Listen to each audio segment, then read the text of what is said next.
It's time right now for Consumer Confidential with KPLA5's David Lazarus. Good to see you. Likewise. You know how you have to estimate the value of something when you mail it? Imagine what Getty is having to come up with those I was just statues. thinking, I mean, how do you do that? have no It's not like idea. you're taking it down 20 miles. Let's say $10. I don't know. Okay, so Kai Goldberg's big Peloton guy. A lot of people are. What's going on with them? Kai Goldberg's about to pay more for his gear, it turns no. out. Sorry about that. Now, Peloton has been struggling as many people have been shifting from at-home exercise during the pandemic, going back to the gym. Peloton has been trying to figure out how do we navigate these waters, and here we go. Hundreds more staffers are going to be laid off. Some of its retail stores are closing, and it's going to be raising the price of some of its gear. That's tough straight across the board.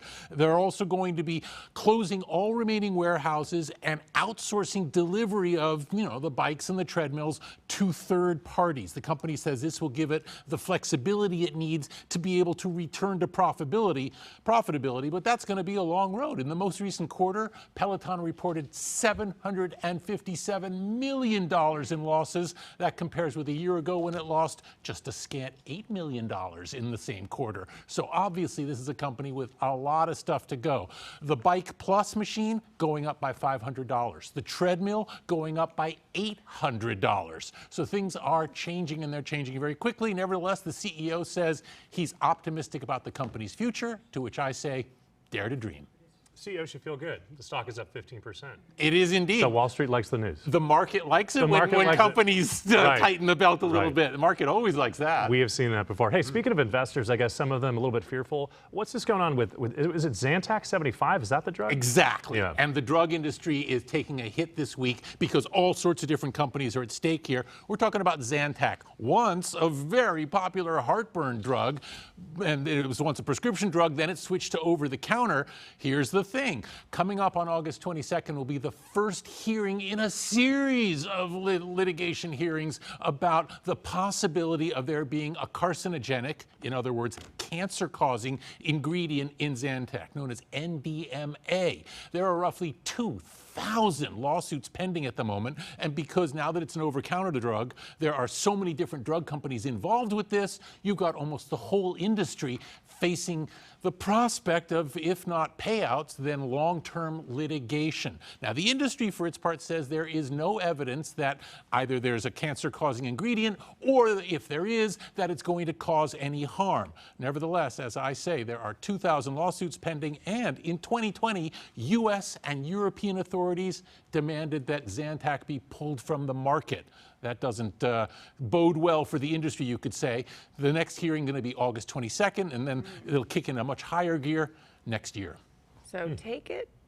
I wouldn't take Zantac. Wait, Just you kidding kidding. me? I'm just kidding. Just live with the heartburn. I'm going to order my Peloton bike first. Right. All right, I don't know what a cottage industry is. You're talking about headshots and photographers. but A cottage industry is when a small group of companies finds an opportunity, a business opportunity, okay. and so something new emerges in the marketplace, and that's good.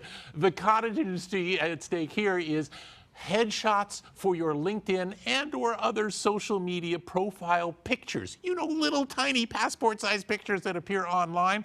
Most people use selfies. I know I did when I got onto LinkedIn.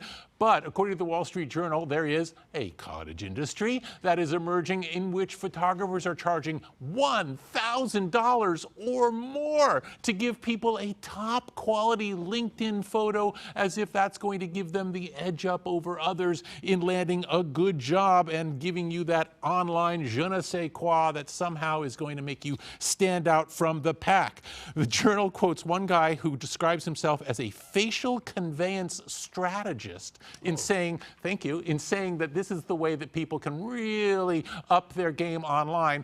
Well, let me respond as a foolishness conveyance strategist that if you've got $1,000 to spend on your LinkedIn photo, you might need to rethink your priorities. Well, the great thing about that is that they're able to use that photo. I mean, actors do it all the time, right? Sure. It's about that price. But I would say if I'm looking to hire someone and they've taken the extra step to have a quality photo, I think that looks better than like ones that you see sometimes. I'm like, what is that? And yet I would look at that photo and think, well, is this person really focused on showing that he or she has all the right skills for this job, or is he or she more superficial than all that. Or you could also, the iPhones are really nice too. They take great photos. Great you can have photos. your And that's friends- $1,000 too. Yes, you're a good There photographer. you go. Thank you. Exactly. Yeah. And that's Everybody has a $1,000. friend or $1,000 family too. member who takes the great Yeah. photos. Right, You get that exactly. person Yeah, to do yeah, it. Okay, I'm going to check out your LinkedIn picture. No! Yes, right now. All right, right. thanks. Thanks, We'll see David. you.